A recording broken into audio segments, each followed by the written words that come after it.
திசையின் விலையில் இருந்து சென்னை நோக்கி சென்ற ஆம்னி பேருந்து ஒன்று திருச்சி அருகே நள்ளிரவில் தீப்பிடித்து இருந்தது. அந்த காட்சிகளை பார்க்கலாம்.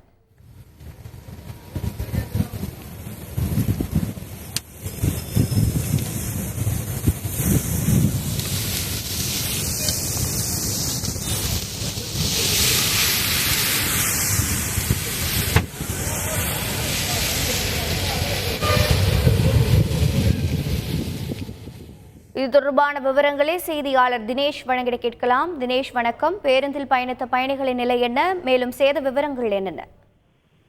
வணக்கம். அதாவது தூத்துக்குடி திசையின் விலையில் இருந்து சென்னையை நோக்கி 30 பயணிகளுடன் சென்ற தனியார் ஆம்னி பேருந்து ஒன்று திருச்சி மன்னார்புரம் அருகே சரியாக 2:30 மணி அளவில் வந்தபோது அந்த பேருந்தினுடைய டயர் வெடித்தது.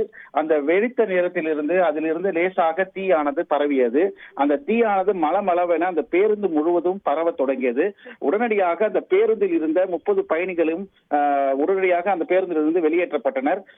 இந்த தீ விபத்து குறித்து உடனடியாக தீயணைப்புத் துறையினருக்கு தகவல் தெரிவித்ததன் பேரில் திருச்சி கண்டோன்மெண்ட் காவல்துறையினர் இந்த பேருந்து தீ இருக்க இடத்துக்கு உடனடியாக அந்த பேருந்தில் எரித்துக் கொண்டிருந்த தீயை ஒரு மணி நேரத்துக்கு மேலாக போராடி அந்த தீயை அணைத்தனர்.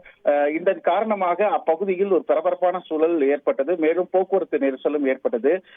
மாற்றுப்பாதையில் வாகனங்கள் அனைத்தையும் திருப்பிவிட்டதன் பிறகு அந்த போக்குவரத்து சீரானது. மேலும் இந்த விபத்து குறித்து போலீசார் விசாரணை மேற்கொண்டுள்ளனர்.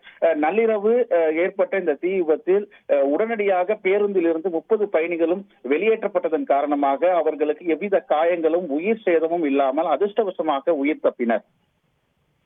விவரங்களை வழங்கியதற்கு நன்றி தினேஷ். செய்திகளை உடனுக்குடன் தெரிந்து கொள்ள உடனே சப்ஸ்கிரைப் பண்ணுங்க.